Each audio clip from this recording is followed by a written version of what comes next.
Hello, আসসালামু আলাইকুম guys, কেমন আছেন আপনারা সবাই? আশা করি অনেক বেশি ভালো আছেন। আজকে আমরা জানতে চলেছি সোলো লেভেলিং ড্রাগন রগের এপিসোড 27 সম্পর্কে। তো চলেন শুরু করা যাক। এপিসোডের প্রথমেই আমরা সোকে দেখতে পাই যে মনস্টারদের সঙ্গে ফাইট করছিল এবং সে ফাইট করতে করতে বুঝতে পারে যে এইভাবে তাদেরকে হারানো কোনোভাবেই সম্ভব না, কারণ কি একটারে মারলে আর 10টা চলে আসতেছিল।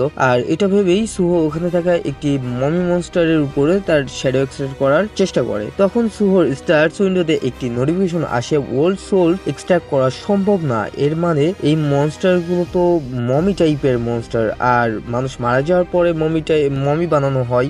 এই জন্য মনস্টার গুলোর আত্মা অনেক আগে তাদের বডি থেকে আলাদা হয়ে গিয়েছে, আর তারা এখন একটা রোবটের মতো বা বলতে পারো তুমি জম্বির মতো মনস্টার হয়ে গিয়েছে। তাদের নিজেদের কোনো বুদ্ধিমত্তা বা চিন্তা ভাবনা কিছুই নেই। আর সুহো এখন তাদেরকে সেকেন্ড টাইম মারলো, আর যেহেতু তাদের ভিতরে কোনো আত্মাই নেই এজন্য তাদের শ্যাডোকে সুহো এক্সট্রাক্ট করতে পারছে না। এসব দেখে সুহো বলে, আমি ওল্ড সোল এক্সট্রাক্ট করতে পারছি না, এমনকি আমি ডেমনদের উপরে এটা ব্যবহার করতে পারি নাই। মানে আমার আশা থেকেও এটা অনেক বেশি বিধিনিষেধ আছে। কিন্তু তখনই সেখানে মাটিতে ফাটল ধরতে থাকে, আর মাটি থেকে একটি সেন্টিপিড টাইপের মনস্টার বেরিয়ে আসে, যেটি আকারে অনেক বিশাল ছিল। আর ওটা যখন এখানে থাকা মানুষদের উপরে আক্রমণ করতে যায় তখনই ইসিল এবং লিউজিং সেই সার্পেন্ট মনস্টারের উপরে আক্রমণ করার জন্য তার উপরে লাফ দেয়। আর আমরা দেখতে পাই ইসিল তার হাতে থাকা বর্ষার মতো ওই পেনটা দিয়ে মনস্টারটির উপরে আক্রমণ করে দেয়, কিন্তু এটাতে মনস্টারটির কিছুই হয় না, কারণ মনস্টারটির শরীর অনেক বেশি শক্ত ছিল।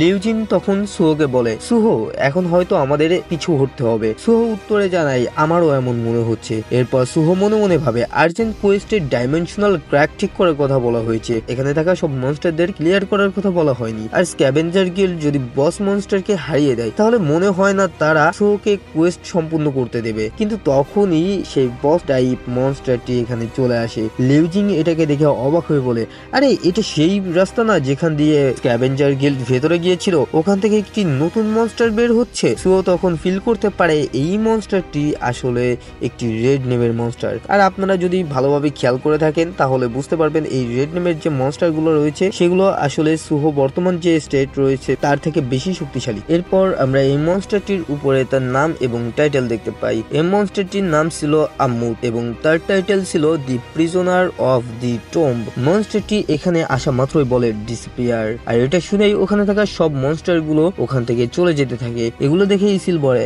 আরে এটা কি হলো, মনস্টারটি এসে জাস্ট ডিসপিয়ার বললে মমি মনস্টার গুলো এখানে চলে যাচ্ছে, এটা কি? আর তখনই ইসিলের সামনে মনস্টারটি চলে আসে এবং ইসিলের উদ্দেশ্যে বলে, আমি তো একটা মনস্টার ল্যাঙ্গুয়েজে কথা বলেছিলাম, তুমি আমার কথা কিভাবে বুঝতে পেরেছো? ইসিল উত্তরে জানায়, হ্যাঁ, কারণ ইসিল একজন ডেমন রেসের মেম্বার। মনস্টারটি এটা শুনে একটু হেসে বলে, আমি প্রতিদিন যে জিনিসগুলো দেখেছি সেগুলো হলো মৃত মনস্টার যাদের কোনো বুদ্ধি নেই এবং এই মরুভূমিতে ছড়িয়ে পড়া বাঘগুলো। অনেকদিন পরে আমি এমন একজনের মুখোমুখি হয়েছি যে আমার সঙ্গে কথা বলতে পারে। তখন ইসিল ভাবে তাকে দেখে যতটা ডেঞ্জারাস বা ভয়ানক মনে হচ্ছে সে আসলে অতটা ভয়ানক না। তখনই ইসিলের উপরে অ্যাটাক করতে এখানে সার্পেন্ট টাইপের মনস্টার চলে আসে, কিন্তু আম্মুত তাকে খুব সহজেই মেরে দেয়। ইসিল এটা দেখে অবাক হয়ে ভাবে, আরে সে মাত্র একটা ধাক্কা দিয়েই মেরে দিল। আম্মুত তখন বলে, আমরা কথা বলার আগে মনে হয় আমাকে এই মনস্টার গুলোকে শেষ করা লাগবে, আমার ভাষা বুঝে না এবং আমি ডিসঅ্যাপিয়ার হতে বলার পরেও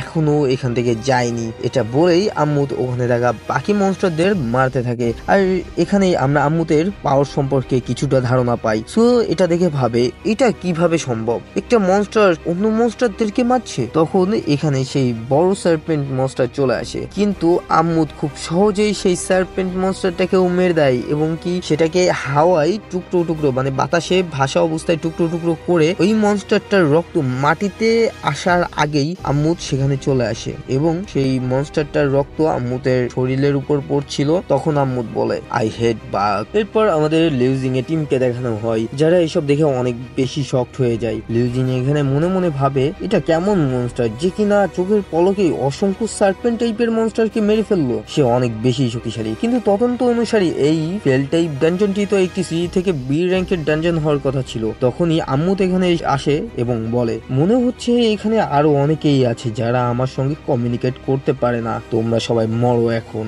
এটা বলেই আম্মুত লিউজিং এর উপরে অ্যাটাক করতে এগিয়ে যায়। লিউজিং ও ফাইটের জন্য রেডি হয়ে যায়। যখন আম্মুত লিউজিং এর উপরে অ্যাটাক করতে যায় তখনই সুহো আম্মুতের উপরে অ্যাটাক করে দেয় এবং বলে, তোমার সাথে কমিউনিকেট না করতে পারাই আমাদেরকে মেরে ফেলবা, তোমার সেন্স অফ ভ্যালু কোথায়? আম্মু তখন বলে, এখানে একজন মানুষও আছে যে আমার সঙ্গে কথা বলতে পারে, তুমি যে ভ্যালুর কথা বলছো সেটা সম্পর্কে আমি এখনো ভাবিই নাই। এটা বলেই সে সুহোকে অনেক পাওয়ারফুল একটা পাঞ্চ মেরে দেয়। আর এই পাঞ্চটা এত বেশি পাওয়ারফুল ছিল যে সুহো গ্রের সঙ্গে বন্ড স্কিল ইউজ করা সত্ত্বেও দেওয়াল ভেঙে সেটার মধ্যে খানিকটা ঢুকে যায়। ইসিল তখন কান্না করতে করতে জোরে ইয়ং মোনাক বলে ডাকতে থাকে এবং আম্মুকে উদ্দেশ্য করে বলে, ইয়ং মোনাকের সঙ্গে এমনটা করার সাহস তুমি কোথায় পেলে? আম্মু তখন ইসিলকে বলে, আরে সে কি তোমার টিমমেট ছিল নাকি? এটা খুব একটা কৈফিয়ত দেওয়ার সময় নয়, কিন্তু আমি তোমাকে মারবো না। তুমি যদি ডেমন রেসের সদস্য হয়ে থাকো তবে তোমার অনেক কিছু জানার কথা। তুমি যদি আমার কৌতূহল দূর করতে সাহায্য করো তাহলে ভালো হবে। শ্যাডো মোনাক আর বাকি মোনাকদের মধ্যে যুদ্ধ কি শেষ হয়েছে? যদি শেষ হয় তাহলে কে জিতেছে সেখানে? এসব শুনে ইসিল ভাবতে থাকে, কি সেই মনস্টারটি মোনাকদের ওর সম্পর্কে কিভাবে জানে? আম্মুত আবারও বলে, তুমি কি উত্তর দিতে চাও না? যদি তাই হয় তাহলে তোমাকেও আমার কোনো প্রয়োজন নেই। অন্যদিকে আমাদের সুহোকে দেখানো হয় যার অবস্থা অনেক বেশি খারাপ ছিল, এমনকি গ্রে পর্যন্ত সুহোর বডি থেকে বের হয়ে বাইরে এসে অচেতন হয়ে পড়ে। আর বেরু তখন সুহোর কাছে আসে এবং সুহোকে ডাকতে থাকে। সিন আবারও ইসিল এবং আম্মুতকে দিকে শিফট হয় এবং আমরা দেখতে পাই সেখানে আম্মুত আবারও বলে, এমন কেউ যে আমার কথা বুঝে না বা আমার উত্তর দিতে অস্বীকার করে, সে যেমনই হোক না কেন, আমরা যদি কথা বলতে না পারি তবে তারা সবাই আমার কাছে সমান, মরো এবার। এটা বলেই আম্মু তার পা দিয়ে ইসিলের উপরে অ্যাটাক করতে যায়, কিন্তু তখনই সুহো কিছু একটা বলার চেষ্টা করে। সুহোর অবস্থা এখানে অনেক বেশি খারাপ ছিল, এমনকি তার মুখ থেকে ব্লাড বের হচ্ছিল। সুহো তখন তার ইনস্ট্যান্ট রিকভারি অ্যাবিলিটি ইউজ করতে পারে এবং বলে, এটা ভালো যে আমি ডেইলি কোয়েস্টের রিওয়ার্ড এখনো পর্যন্ত ব্যবহার করি নাই। এরপর সুহো আম্মুকে উদ্দেশ্য করে বলে, তুমি মোনাক্সদের সেই গ্রেট ওয়ার নিয়ে কথা বলছো তাই না? আমি এটা নিয়ে দুই একটা কথা জানি, সব মোনাক্সরাই মারা গিয়েছে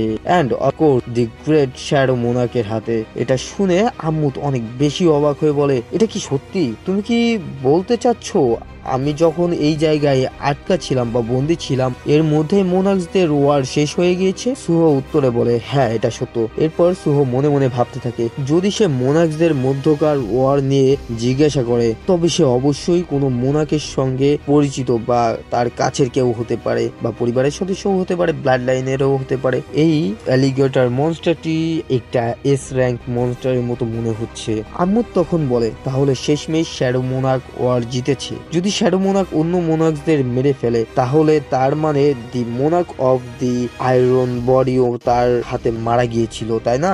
আর এর মাধ্যমে আমরা বুঝতে পারি যে আম্মুত হয়তো monk of the iron body এর পরিচিত কেউ হইতে পারে বা তার রিলেটিভ বা আত্মীয় স্বজনের ভিতরে হইতে পারে, এমনকি তার ব্লাড লাইনের কেউ হইতে পারে। আর যেহেতু দি মোনাক অফ দি আয়রন বডিকে আমাদের শ্যাডো মোনাক মানে জিনহু মেরেছিল, আর শ্যাডো মোনাকের ব্লাড লাইন হচ্ছে আমাদের সুহো। সো এটা জানার পরে কি কেমন রিয়াকশন থাকবে এই মনস্টারটার সেটা আসলে দেখার বিষয় হবে, আর এগুলো আমরা পরবর্তী এপিসোডে জানতে পারবো। তো আশা করি আপনাদের কাছে ভিডিওটি ভালো লেগেছে। যদি ভালো লেগে থাকে তাহলে অবশ্যই একটি লাইক করে দিবেন এবং চ্যানেলটি সাবস্ক্রাইব করতে ভুলবেন না। পরবর্তী ভিডিও খুবই দ্রুত চলে আসবে আশা করি। ধন্যবাদ।